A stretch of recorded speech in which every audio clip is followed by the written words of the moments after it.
je m'appelle Nicolas Bourron, je suis consultant et formateur chez Zenica depuis 19 ans. Depuis 19 ans, c'était mardi cette semaine d'ailleurs. Enfin, que je suis dans l'informatique depuis 19 ans et ça fait 7 ans que je travaille chez Zenica. J'interviens sur des sujets cloud, essentiellement Google et tout ce qui touche autour du DevOps. Et j'ai toujours eu une appétence assez forte autour du réseau, du network. On ne va pas parler de technique en termes de réseau aujourd'hui, mais voilà, on va parler d'un autre sujet intéressant. Tout à fait. Et donc du coup, Antoine, moi j'ai un profil plutôt commercial, donc personne n'est parfait.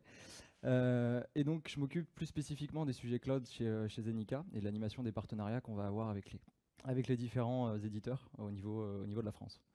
Donc le cloud, ça fait un parallèle plutôt sympa pour le sujet dont on va parler aujourd'hui, puisque le cloud, ça participe grandement en termes de vocabulaire à l'imaginaire qu'on peut avoir de la transmission de l'information, qui est plutôt sur une dimension qui est aérienne. Donc quand on va parler de cloud, quand on va parler de 5G, quand on va parler de Wi-Fi, quand on va parler de satellite, en tout cas moi j'avais cette impression que la majorité des flux d'informations étaient transmis de façon aérienne. Et ce qu'on va voir aujourd'hui, c'est qu'en fait la quasi l'intégralité des flux d'informations qui sont transmis aujourd'hui dans notre monde le sont à travers un réseau bien physique de câbles sous-marins. Donc dans un premier temps, on va aller regarder dans l'autre sens, du coup, ce qu'est le réseau aujourd'hui, ce que ça représente en termes d'infrastructure. On va regarder comment est-ce que ça fonctionne, qu'est-ce qu'un câble sous-marin aussi en lui-même, comment est-ce que c'est composé. On va refaire un petit peu d'histoire, on va voir que c'est un sujet qui n'est pas si moderne que ça fait longtemps que ça existe, que c'est un marché qui par définition est assez structuré, avec des acteurs qui sont établis depuis de nombreuses années. C'est un des vecteurs qui permet de faciliter la libre circulation de l'information, c'est un des vecteurs principaux. Et donc c'est une industrie aussi qui est soumise à notre époque moderne à différents risques et enjeux, et qui aura aussi à faire face dans le futur à de nombreux défis qu'il faudra aller relever. Donc dans un premier temps, on va plutôt regarder ce que ça représente aujourd'hui. Alors voilà, cette carte-là, elle permet de commencer à se rendre compte un petit peu de l'ampleur des câbles sous-marins. Je suis assez fan depuis que j'ai découvert ce site. C'est le Submarine Cable, map.com. Vous pouvez aller voir en interactif, vous pouvez aller cliquer sur les câbles, c'est génial. Il faut savoir, comme l'a dit Antoine, que 99% des flux de données aujourd'hui transitent au travers des câbles sous-marins. On est tous, je pense, friands des réseaux sociaux, peut-être certains plus que d'autres, des plateformes de streaming, mais ça va être également les transactions financières, la bourse. En gros, dès que les informations doivent transiter entre les continents, elle passera forcément par un câble sous-marin. Donc pour supporter ce flux de données qui est absolument colossal, on va avoir un réseau de câbles existants qui est ultra développé. Donc on a plus de 450 câbles qui sont actifs, donc à travers lesquels il y a de la donnée qui transite en continu. Et il y a plus d'une centaine de projets de câbles qui sont en construction. Donc à savoir, enfin on le reparcourt juste après, mais que la capacité des câbles augmente, et donc ça ne fait que démultiplier cette capacité-là. Et donc on va voir qu'il y a aussi des zones qui sont beaucoup plus denses que d'autres. Donc il y a certains. Donc là, on va avoir l'Atlantique Nord, on va avoir l'océan Pacifique Nord également qui est assez développé. Donc là, on refait des zooms par zone. Donc ce qui nous donne vraiment un maillage assez complet. Et il y a des zones qui aussi sont un peu plus délaissées, qui sont des pays qui ont moins de capacité d'investissement. Si on prend tous ces câbles sous-marins aujourd'hui qui sont posés, si on les met bout à bout, on atteint une distance de 1,4 million de kilomètres. C'est quoi 1,4 million de kilomètres pour vous? Quelqu'un sait quel est le diamètre de la Terre, la circonférence de la Terre? 40 000, environ 40 000 kilomètres. Ça fait 35 fois le tour de la Terre. On est quasiment, c'est pareil sur la distance Terre-Lune, 35 fois la distance Terre-Lune. On est à 1/10, je crois, de la distance Terre-Mars. Donc on est encore loin, mais à la vitesse où ça va progresser, on arrivera peut-être à connecter la Terre à la Lune avec des câbles sous-marins un jour. Alors pourquoi est-ce qu'on a autant de câbles sous-marins? Tout simplement parce qu'en fait c'est le moyen de transmettre de l'information. Il n'y a pas d'équivalent.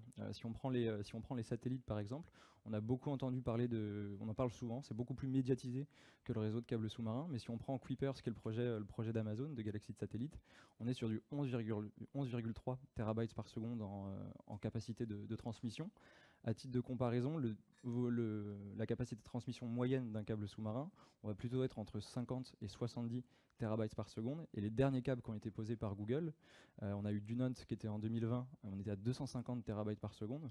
Et Grace Hopper, on est à 350 terabytes par seconde, avec avec la recherche en développement qui augmente pas mal. Et donc tous les derniers câbles qui sont posés, on est vraiment sur des volumétries qui sont exponentielles. Donc on comprend bien qu'entre une galaxie de satellites et un câble sous-marin, ça n'a clairement rien à voir. Et donc en fait, les satellites vont vraiment être là pour des usages très spécifiques, pour des pays qui ne seront pas connectés aux infrastructures via des câbles sous-marins, ou alors pour vraiment des cas d'usage comme des bateaux qui partent en mer qui ont besoin d'une connexion satellite, ou pour des usages spécifiques comme les usages des armées qui ont besoin d'avoir des connexions plus sécurisées et dédiées pour eux. Et juste pour donner un exemple de la capacité du câble de Dunant, 250 terabits seconde, c'est l'équivalent de 16 500 vidéos de 2 gigabits qui transitent par seconde. Vous imaginez 16 500 vidéos de 2 gigas qui transitent par seconde sur juste un câble de 250. Et du coup, pour conclure là-dessus, sur ce slide-là, cette croissance en fait, des câbles, elle a doublé sur les 10 dernières années. Vous vous doutez bien, hein, l'accès aux réseaux sociaux, les plateformes de streaming, le Covid nous a encore ramené une bonne couche sur l'accès et la consommation des données, hein, et ça ne fait que croître. Donc une fois qu'on a vu vraiment le fonctionnement, le réseau au niveau global, c'est intéressant aussi de se pencher sur le fonctionnement vraiment au niveau d'un seul câble. Quelles sont les infrastructures qui sont en jeu, comment est-ce que ça fonctionne. Donc là, c'est l'exemple de Dunant, qui est le câble qu'on évoquait juste avant, qui a été posé par Google en 2020 et qui relie du coup les États-Unis à la France. Donc ça arrive à Saint-Hélier de Riez, là, en Vendée. Donc du côté du pays émetteur, vous allez avoir un data center qui va être des points of presence potentiellement, donc qui va être plutôt l'infrastructure terrestre du réseau d'information.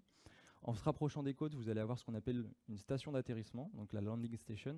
C'est à ce niveau-là que la jonction va se faire entre le réseau terrestre et le réseau sous-marin. Et donc c'est à partir de cette station d'atterrissement que le câble va commencer réellement à faire son voyage sous-marin.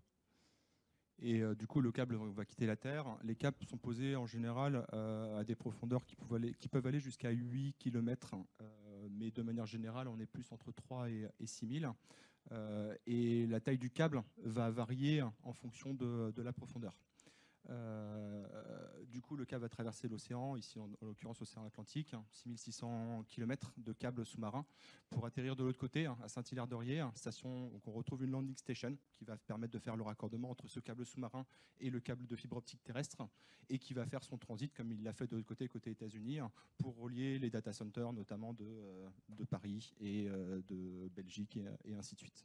Une fois qu'on a compris comment est-ce que ça fonctionnait au niveau d'un câble, c'est aussi intéressant de refaire le cheminement de l'information. Moi, j'ai toujours été habitué à consommer de l'information et parfois peu à me demander de comment est-ce qu'en fait cette information arrivait jusqu'à moi. Donc, c'est quelque chose qui m'a vraiment fasciné dans ce sujet et qui continue à me passionner. On va prendre l'exemple où vous êtes sur votre téléphone à regarder une vidéo YouTube, à envoyer un mail ou être sur un site internet à commander potentiellement quelque chose sur Amazon. Vous allez envoyer un signal sous forme d'onde. Donc ce signal va être capté par le réseau terrestre. Il va être transformé en signal numérique. Toujours au sein du réseau terrestre, le signal numérique va être transformé par un système d'émetteur-récepteur en signal optique. Donc il va être transformé en lumière. Et en fait, c'est cette lumière qui va à travers les câbles de fibre optique qui va traverser l'océan. Donc par définition, la lumière, c'est quelque chose qui s'affaiblit. Donc tous les 100 km, 60 à 100 km, vous allez avoir des répéteurs qui vont réimpulser une onde électrique pour maintenir le signal de façon qu'il n'y ait pas de déperdition d'informations. Et de l'autre côté, vous allez avoir l'installation SER, donc au niveau de la station d'atterrissement. Le câble sous-marin va réintégrer le réseau terrestre. On va retransformer le signal lumineux en signal numérique, et puis après ça va être rediffusé au device pour que vous puissiez consommer votre information. Et donc quand vous regardez une vidéo sur YouTube, potentiellement, vous avez fait traverser de la lumière à l'Atlantique, enfin à travers l'Atlantique. Et ça, c'est quelque chose qui m'avait vraiment fait avoir un déclic, et ça se fait à la latence, hein, pour vous donner un ordre d'idée. Pour faire l'aller-retour, on est sur du 60 millisecondes. Donc c'est vraiment hallucinant. Donc maintenant, on va regarder un peu plus en détail ce qu'est un câble sous-marin. Alors, un câble sous-marin, donc c'est un câble qui est composé de fibre optique. Une fibre optique, ce sont des fils de verre qui sont à peu près comme des cheveux, mais encore plus fins, dans laquelle on va faire transiter de la lumière, et c'est cette lumière qui va transporter la donnée. Un câble de fibre optique, c'est toujours composé de paires de fibres. Une paire, c'est deux fils, un fil pour le sens aller et un fil pour le sens retour. Ça, c'était à l'époque, on était sur juste une paire de câbles. Aujourd'hui, on est plutôt entre 4 et 24 paires. Le câble de Dunant, on reprend toujours cet exemple-là de départ, il est composé de 12 paires de fibres optiques. Il intègre en plus des technologies de transmission de la donnée au travers de la lumière, qui est assez révolutionnaire. Et après, autour de ces fibres optiques très très fines, qui sont ultra fragiles du coup, on va retrouver des couches d'isolant, des conducteurs pour renforcer la transmission de la lumière, et tout autour, des couches de protection. L'idée va être de protéger ces fibres optiques et ces câbles par rapport à des aléas climatiques, des négligences humaines et autres. Et donc quelque chose qui est impressionnant également, c'est pareil, moi j'avais un imaginaire où je pensais que les câbles sous-marins c'était quelque chose de très conséquent, plus dans l'ordre d'idée de câbles dans l'industrie offshore ou de sortes de pipeline assez volumineux. Et en fait les câbles de fibre optique c'est tout petit, c'est la taille globale, la taille moyenne, hein, c'est celle d'un tuyau d'arrosage ou d'un avant-bras selon la musculature de chacun, mais donc c'est vraiment tout petit. Et à savoir que, alors forcément il y a certaines zones, plus on est profond, moins le câble va être volumineux, parce que moins il y aura de couches protectrices, puisqu'il y aura moins d'aléas avec les activités humaines et moins de risques. Et quand on se rapproche des plages et des zones d'atterrissement, là il va y avoir plus de couches de protection. Hop. Donc pour s'occuper de tout ça, on a bien évidemment besoin d'une industrie qui est dédiée, avec des outils qui sont très spécifiques. L'outil principal pour l'industrie du câble sous-marin, ça va être ce navire. Donc c'est des navires câbliers, donc ils sont chargés en fait de la pose et de la maintenance des câbles. Donc c'est des navires qui partent pour des missions de quelques jours, quand c'est pour de la maintenance, à plusieurs semaines, plusieurs mois pour aller dérouler quand on est plutôt sur de la pose.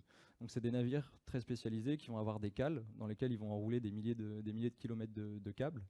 Et après, ils vont aller déposer ces câbles-là au fond de l'océan, selon un tracé qui a été prédéfini à l'avance. Ils vont faire ça grâce à certains outils. Tout à fait. Et joli bateau, vous l'aurez remarqué, hein, Pierre de Fermat, il est dans la rade de Brest. Il y a des Brestois ici? Du coup, pour poser, donc on a ces bateaux qui contiennent des tonnes de câbles sous-marins.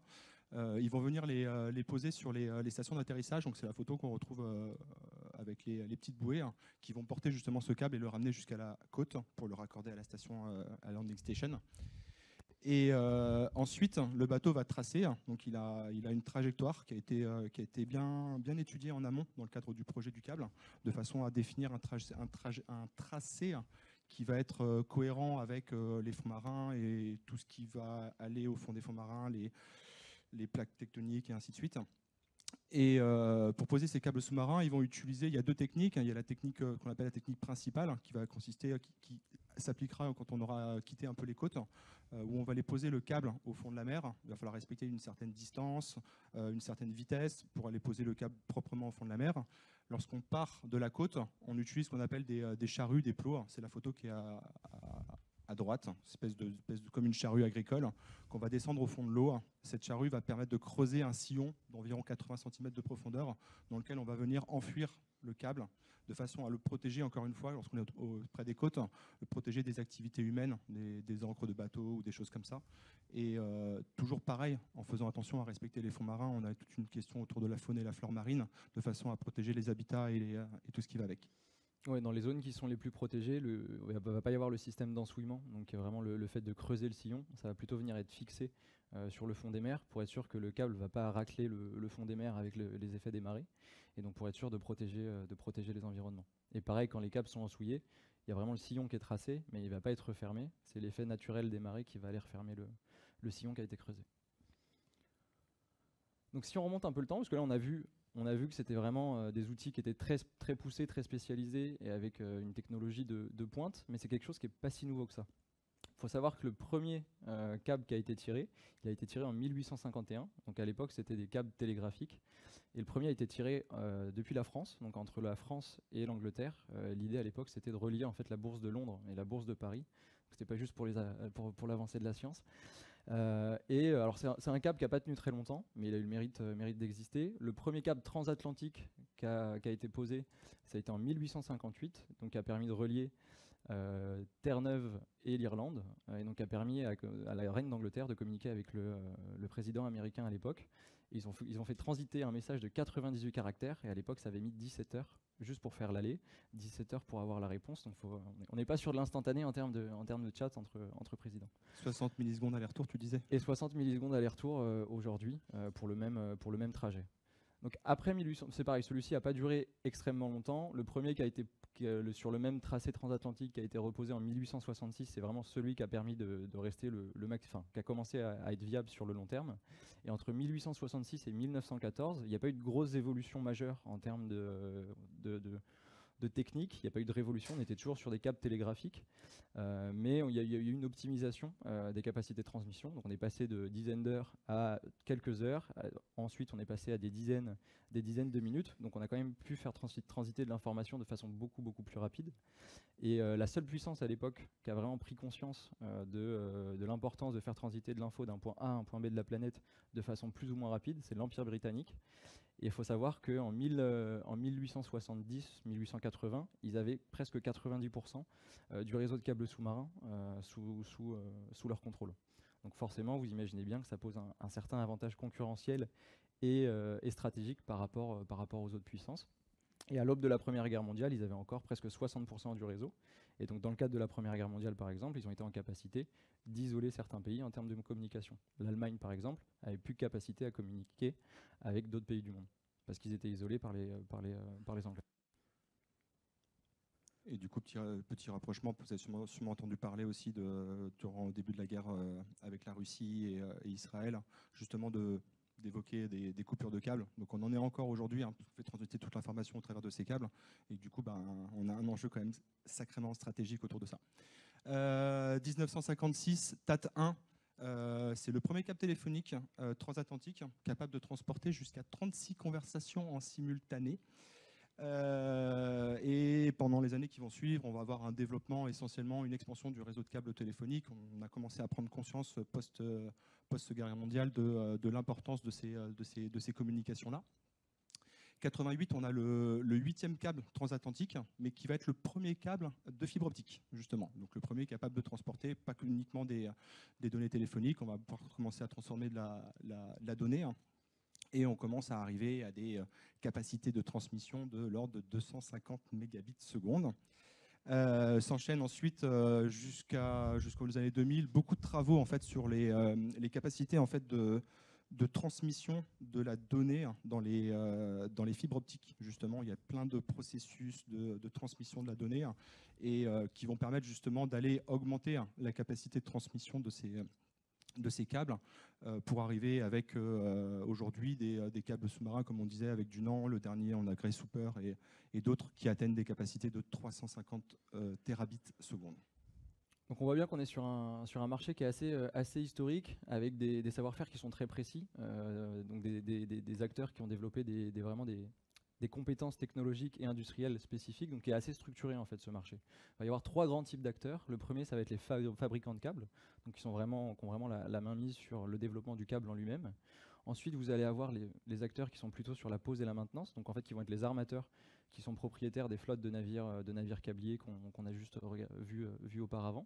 Et ensuite, vous allez avoir les propriétaires qui sont aussi du coup les exploitants de la bande passante qui est contenue par le câble.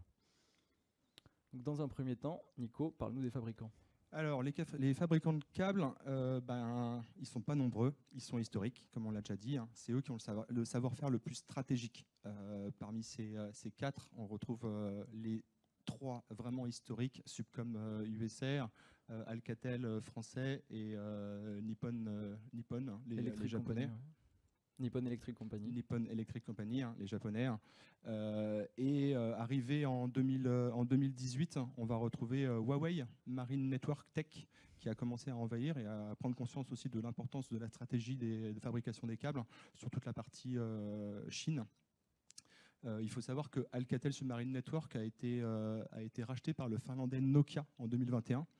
Et cette semaine, le Premier ministre était je ne sais plus, en Normandie, pour aller signer le rachat à 80% justement de Alcatel Submarine Network, parce que considéré comme un enjeu stratégique pour la France aussi d'être fabricant de câbles.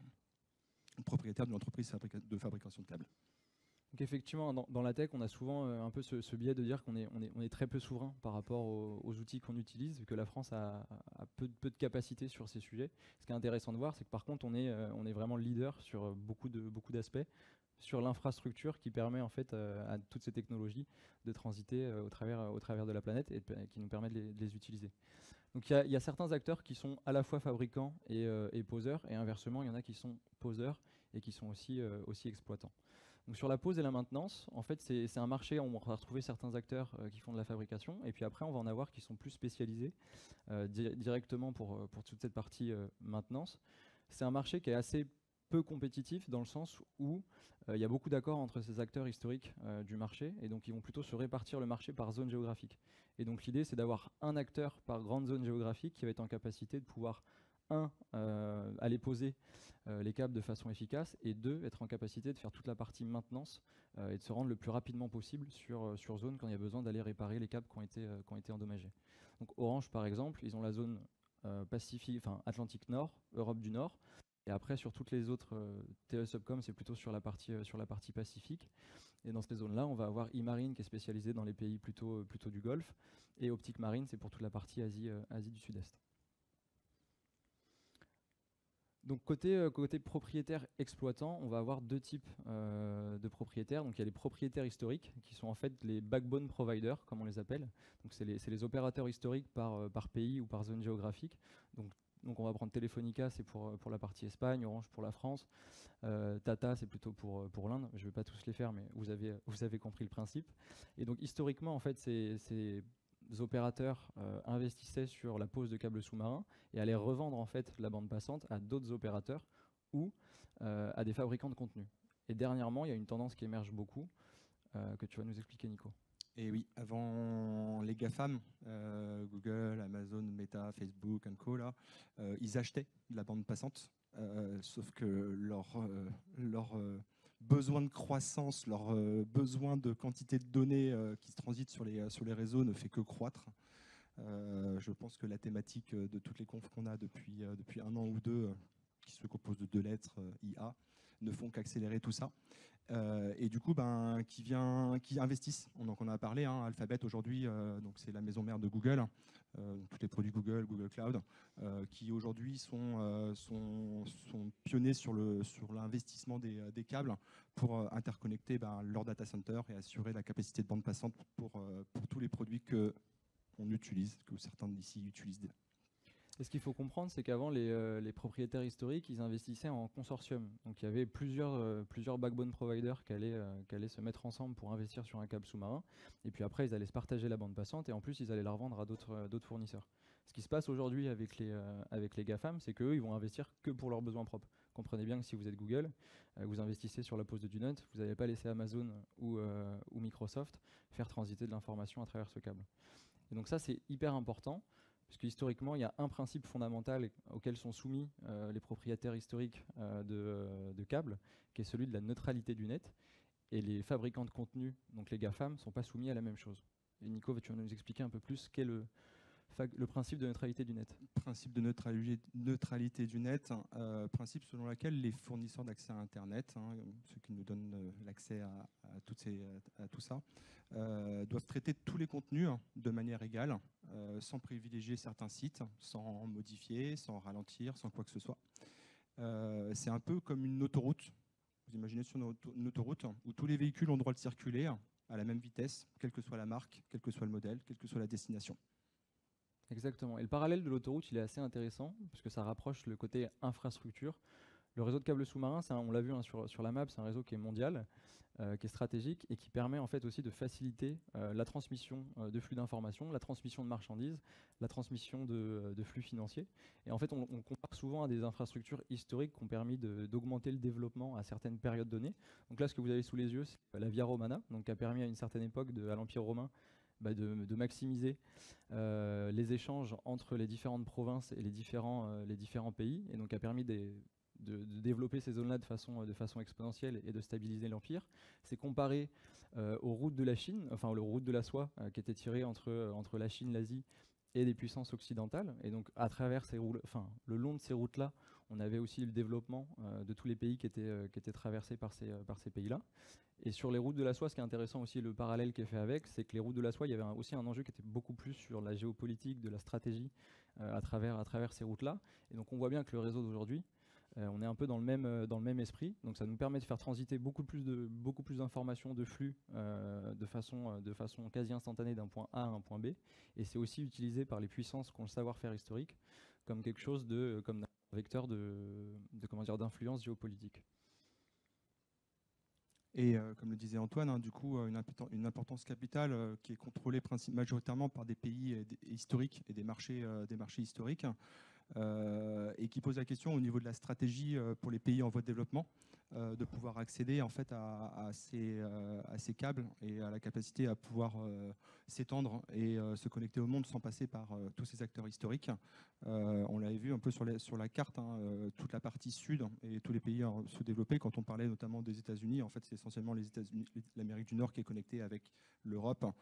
Aujourd'hui, on a des projets autour du développement des pays en voie de développement. On parle des BRICS. Les BRICS, ça va être le Brésil, la Russie, l'Inde, la Chine, l'Afrique du Sud, l'Iran, l'Égypte, l'Éthiopie. Des souhaits qui ont la volonté vraiment de pouvoir accéder à ce réseau de câbles et à cette information, à ce transit d'information. Et du coup, qui leur est vraiment indispensable et qui va potentiellement apporter des tensions. Ouais, donc il y a les tensions entre les pays plutôt occidentaux et historiques qui ont la main mise sur le savoir-faire, la capacité à aller influer sur cette infrastructure. Donc il y a forcément, vous comprenez bien que si vous êtes Cuba, vous n'avez pas envie de faire transiter vos données par le territoire des États-Unis. Si vous êtes Taïwan, vous n'avez pas envie de le faire transiter par le territoire de la Chine. Et pour autant, si vous n'avez pas de câbles qui passent directement de votre pays à des pays qui vont être plutôt considérés comme amis ou comme alliés, bah vous savez que votre donnée va être invariablement transitée par ces pays-là. Donc ça instaure un peu des climats de tension entre ces pays-là. Et il y a aussi du coup des tensions entre les pays qui ont ce savoir-faire-là. Si on prend la Chine et les États-Unis, bon, ça échappe jamais. Il y a des tensions à tous les niveaux entre ces pays-là, mais le secteur des câbles sous-marins, il n'y échappe pas non plus. Et il y a une interdiction pour tous les acteurs chinois de participer aux appels d'offres qui concernent des câbles qui touchent le territoire des États-Unis. Donc ça va quand même assez loin. Pour un pays qui prône la libre concurrence, ça va assez loin dans la manière de discriminer aussi ces entreprises-là.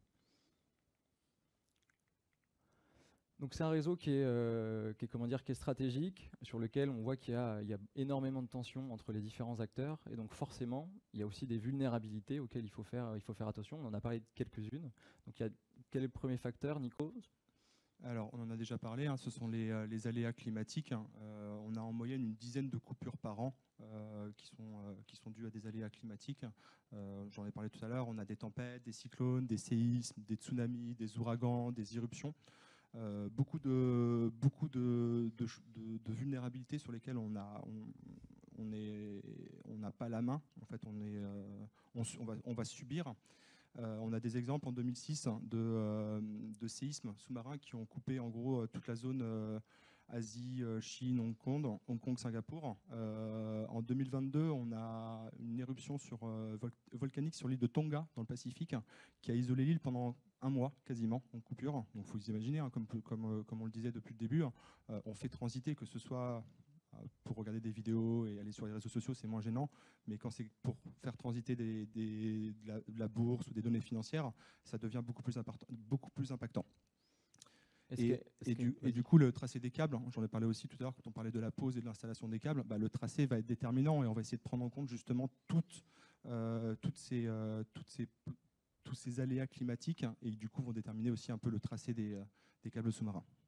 Et du coup, ce qui est aussi important à prendre en compte, hein, tu donnes l'exemple des îles Tonga, mais typiquement pour les îles Tonga, forcément on pense au satellite qui peut prendre le relais, mais on l'a vu, la capacité de transmission, elle est absolument pas du même ordre de grandeur. Et donc il y a une discrimination en fait qui est faite après au niveau des flux d'informations qui vont devoir transiter par ces satellites en termes de palliatifs. Et donc tout ce qui va être plutôt accessoire, donc on va plutôt faire transiter en premier lieu tout ce qui va toucher à l'État, au fonctionnement de l'État, aux données financières qui sont plus stratégiques, et après tout ce qui va être plutôt de loisirs, donc on parle de réseaux sociaux, clairement c'est pas des choses qui sont priorisées, donc ça impacte directement les personnes là-bas. Deuxième facteur qui est comment dire, assez important en termes de nombre de coupures par an, ça va être celui des négligences en fait, via les activités humaines. C'est des choses qui sont involontaires, mais donc ça va être principalement des ancres de bateau ou des filets de pêche, donc sur les zones de pêche, qui vont venir en fait racler les fonds marins et qui par inadvertance vont venir impacter ou sectionner des câbles sous-marins. Il faut savoir que le tracé des câbles sous-marins, il est grosso modo connu, mais il y a une portion qui est gardée secrète et il évolue aussi au fil de l'année, enfin au fil des années, puisqu'il n'est pas toujours fixé au fond du sol. Donc il y a une grande partie du câble sous-marin qui va être laissé entre guillemets libre de mouvement. Donc le poids du câble au global fait qu'il ne va pas beaucoup bouger, mais on ne connaît pas exactement la position du câble. Et donc en fait toutes ces activités humaines vont arriver sans en avoir connaissance et vont venir impacter les câbles sous-marins. Donc aujourd'hui, c'est quasi 75 à 85% quand même des interruptions. Donc ce qui veut dire qu'il nous reste quand même entre 25 et 15% d'interruptions qui ne sont pas involontaires et donc qui vont plutôt être assimilés à des actes de malveillance. Souvent, ce n'est pas revendiqué, donc c'est plutôt des choses qu'on ne peut pas expliquer. Ça peut être des sabotages physiques. On sait qu'il y a eu sabotage physique, mais on ne sait pas forcément comment ni par qui. Comme on le disait, c'est rarement revendiqué. Il y a eu des exemples plus récents qui n'étaient pas forcément sur des câbles sous-marins, mais sur tout ce qui est les gazoducs Nord Stream, choses comme ça, on en a pas mal entendu parler. Ils sont à peu près dans les mêmes ordres de profondeur. On voit bien qu'il y a aujourd'hui de plus en plus de puissances qui se sont rééquipées pour être en capacité d'aller intervenir à ces profondeurs-là. Donc là, ce que vous voyez tout à gauche, c'est un drone sous-marin qui va intervenir à entre 6000 et 8000 mètres. Et là, dernièrement, il y a la Marine nationale qui a refait l'acquisition de 5 à, je crois, 3-4 drones de ce type-là. Sur le papier, pour être en capacité d'aller protéger nos infrastructures à nous, mais si on est en capacité de protéger les nôtres, ça veut dire qu'on peut aussi opérer à ces profondeurs et aller titiller celles de nos petits camarades. Et après, vous allez avoir, ça peut être aussi via des plongeurs qui sont déposés par des sous-marins. Et sinon, ce que vous avez juste ici, c'est dans le cadre d'activités soit terroristes ou de guerre, des bateaux qui vont être coulés. Là, c'était au large du Yémen dernièrement. Un bateau qui a été coulé. En coulant, il a laissé sectionner des câbles sous-marins et il a impacté toute la zone de façon mitigée, mais il y a eu pas mal de perturbations quand même. Et du coup, le sujet suivant, c'est la surveillance. La surveillance, elle va être complète, capable de surveiller ces câbles sous-marins dans le cadre d'actes malveillants. C'est assez complexe parce que on est sur un environnement qui est assez hostile. On est sur les fonds marins. On ne connaît pas, comme disait Antoine, exactement le tracé des câbles et la pose. On est sur des étendues qui sont relativement conséquentes. Du coup, on va avoir une surveillance qui va être complexe au niveau des câbles eux-mêmes qui sont posés dans la mer, et du coup, qui va se traduire surtout essentiellement par une surveillance au niveau des landing stations, des points d'atterrissage entre le câble sous-marin et le câble terrestre. Et l'autre, dans ce sujet de surveillance, il y a un exemple pour certains, si ça vous rappelle quelque chose, l'affaire Snowden en 2013, la surveillance massive qui a été mise en place par certains États, notamment les États-Unis, qui ont suspecté une écoute par la NSA, les services américains, d'écoute des câbles sous-marins. Alors, j'écoutais un podcast il y a quelque temps sur le responsable directeur d'Orange en charge de tout le périmètre, comme disait Antoine, sur la partie Europe du Nord. C'est quasiment impossible en fait d'aller sur les câbles sous-marins en eux-mêmes, d'aller couper un câble ou d'aller se brancher sur un câble, ce qu'on appelle dans le domaine électrique avec des voleuses, venir se brancher pour capter l'information. On a quand même 250 terabits secondes qui circulent sur un câble. C'est impossible d'aller pouvoir traquer cette information-là et l'analyser à la vitesse où elle transite. Et le deuxième acte de malveillance, le troisième, ça va être les cyberattaques, type DDoS, ça parle à certains. Des infiltrations sur les réseaux terrestres. Et encore une fois, ça va être beaucoup visé autour des landing stations, des stations d'atterrissage, parce que trop complexe au niveau des câbles sous-marins. Exactement. Donc, une fois qu'on a posé ce constat et du coup cette analyse là sur les risques, quel avenir pour les câbles sous-marins, Nico ? Alors, on va encore se répéter, une demande qui est toujours croissante, une explosion des données, l'IoT, le cloud, le big data, l'IA qui arrive de plus en plus. On a de nouveaux usages, la 5G, la 6G qui arrivent, enfin qui est en cours de mise en place par Orange. On a des réseaux de capteurs sous-marins, des applications immersives, les lunettes augmentées de Meta, et tout ça, ça entraîne une forte interconnexion. Et les besoins, on s'appuie sur les cloud providers, les GAFAM, les hyperscalers, et ces derniers ont un fort besoin de transmission de l'information au travers des câbles. Vous rajoutez à tout ça une résurgence des conflits au niveau international. On n'en a jamais vu, enfin en tout cas de mon vivant, j'en ai jamais vu autant. On sent qu'il y a de plus en plus de tensions entre les différents pays. Ça nous fait en fait prendre conscience à notre niveau et également au niveau de l'industrie et du câble au global du réel besoin de mise en place de régulation au niveau international. Il faut savoir que les câbles sous-marins aujourd'hui sont régis principalement par des conventions et des traités qui ont été posés quasiment à l'ère du câble télégraphique. Alors il y a eu des amendements, mais les principes fondamentaux, c'est quasi ceux qui ont été posés en 1858 à l'époque. Donc il faut vraiment réactualiser tout ça. Et aujourd'hui, à l'époque, le réseau de câbles n'avait pas cette place stratégique parce qu'on n'était pas dans nos sociétés modernes interconnectées. À l'heure d'aujourd'hui, on voit bien qu'il y a un réel besoin pour l'ensemble des acteurs de s'accorder sur le fait que c'est un réseau qui est critique et sur lequel il faut mettre en place une réglementation commune et que tout le monde va essayer de respecter. Donc les enjeux de régulation, ce n'est pas les seuls auxquels l'industrie du câble sous-marin va avoir à faire face. Et il y a un double enjeu environnemental. Donc l'industrie du câble sous-marin n'y échappe pas. Donc le premier, Nico. Donc un impact environnemental non négligeable, notamment en raison de l'impact qu'a la fabrication des câbles sous-marins. Et du coup, on va travailler à des solutions pour réutiliser des matériaux qui sont moins polluants, aussi bien sur la fabrication que sur leur durée de vie et le recyclage derrière. Il y a tout ce qui va tourner autour de l'installation de ces câbles sous-marins, les solutions qui sont utilisées, les bateaux et ainsi de suite. Et tout ce qui va toucher le fonctionnement et la fin de vie des câbles. Qu'est-ce qu'on va faire des câbles une fois qu'il arrive au bout de sa vie?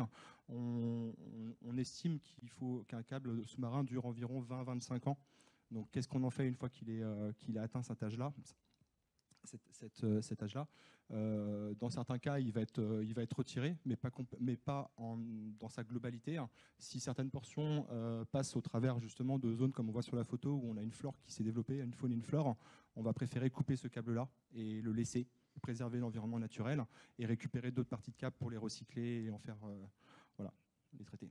Ouais, c'est un marché qui est déjà assez conscient de son impact et du coup qui a déjà des filières qui sont développées. La filière de recyclage de câbles, il y a vraiment une filière spécifique qui s'occupe de ça. Et effectivement, comme le disait Nico, il y a des zones sur lesquelles autant c'est intrusif d'aller creuser un sillon pour aller glisser le câble, autant après 25 ans, il y a tout un écosystème qui s'est créé sur ce câble-là. Donc le retirer, c'est tout aussi intrusif et destructeur. Donc à réduire son empreinte d'un côté, et de l'autre côté, il y a s'adapter au changement climatique. Donc on le disait, les aléas climatiques, c'est un des axes majeurs en termes de proportion d'interruption sur ce réseau. Donc ça va être la protection des infrastructures et des câbles en eux-mêmes au niveau des fonds marins, mais aussi du coup des infrastructures terrestres qui vont être plutôt sensibles, donc les stations d'atterrissement par rapport aux ouragans ou à ce type d'aléas. Ça va être le développement de câbles qui vont être intelligents. Donc ça va être plutôt embarquer en fait des systèmes de capteurs qui vont permettre d'augmenter la connaissance des fonds marins, le mapping des fonds marins, anticiper potentiellement des risques de tsunami. Donc ça va être vraiment faire communiquer ces câbles avec des infos utiles pour la communauté scientifique ou pour la prévention. Et le dernier axe, c'est quelque chose qui nous parle aussi un peu plus dans la tech, c'est ce côté redondance, donc la capacité à avoir une infrastructure qu'on peut rerouter si jamais il y a des interruptions et sur lesquelles on a des solutions de backup qui sont efficaces. Donc voilà, c'est tout pour nous sur ce sujet. Donc c'est un sujet qui est très, très vaste, très complexe, sur lequel on peut disserter des heures. Merci d'avoir été là. N'hésitez pas à nous laisser un feedback, toujours super. Et si vous avez des questions, n'hésitez pas. Je ne sais pas si on a encore un peu de temps. Ouais, parfait.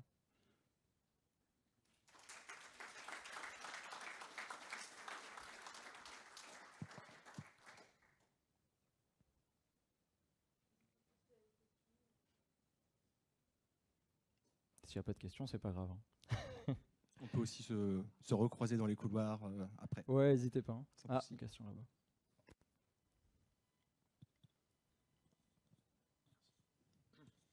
Bonjour.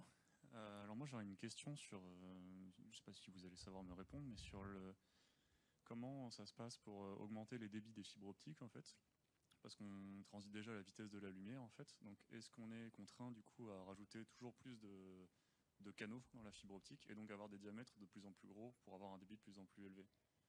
Ou est-ce qu'il y a d'autres manières pour accélérer le débit en fait? en restant sur un diamètre Alors, il n'y a pas de... la fibre optique, ce fil de verre, en fait, il bouge pas. En fait, une fois qu'il est posé, alors on améliore je ne vais pas être très pointilleux sur le sujet, mais j'ai quand même quelques explications. Ce fil de verre, en fait, qui va transporter la lumière et du coup la donner au travers de cette lumière-là. En fait, j'ai travaillé principalement. Ils ont travaillé sur justement comment optimiser en fait les spectres lumineux qui vont transiter sur ces fils de verre, de façon à pouvoir optimiser la capacité de données qu'on va pouvoir véhiculer au travers de ces fibres de verre. Et j'en parlais dans l'histoire. En fait, il y a des travaux, mais en continu, qui font qu'en fait, une fois qu'un câble a été posé, c'est le cas de SimiWi 3 par exemple, qui a été posé en 88, je crois. Au départ, on était à 150 mégabytes seconde, 250, je ne sais plus. 10 ou 15 ans après, on était arrivé à 160 terabits. Donc ça veut dire qu'on était capable, en utilisant le même câble, les mêmes fibres optiques, de pouvoir augmenter la capacité de transmission au travers de ces fibres optiques. Donc ça veut dire qu'on n'est pas obligé de, vu l'évolution des technologies, des techniques et tout, d'enlever des câbles pour en reposer d'autres avec des nouvelles solutions. En fait, on va juste travailler sur les systèmes de multiplexage. J'ai plein de termes techniques que je ne comprends pas forcément aujourd'hui encore, mais qui permettent d'augmenter la capacité de transmission des données sur les câbles. Ok, c'est clair, merci.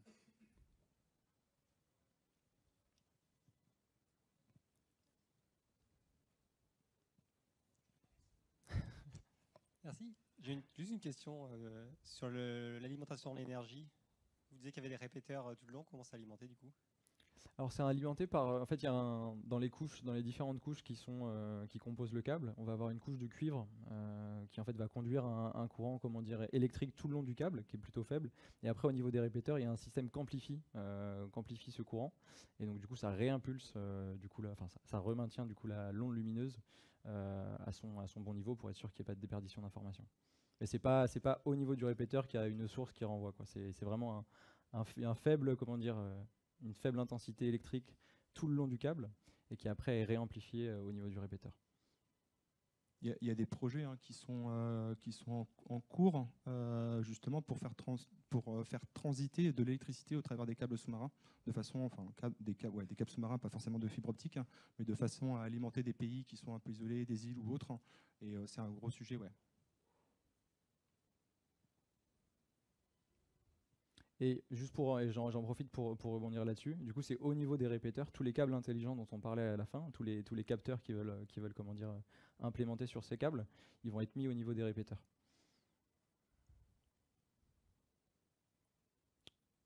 Pas d'autres questions? Eh bien, parfait. Merci à tous. Merci beaucoup. Bonne fin de journée.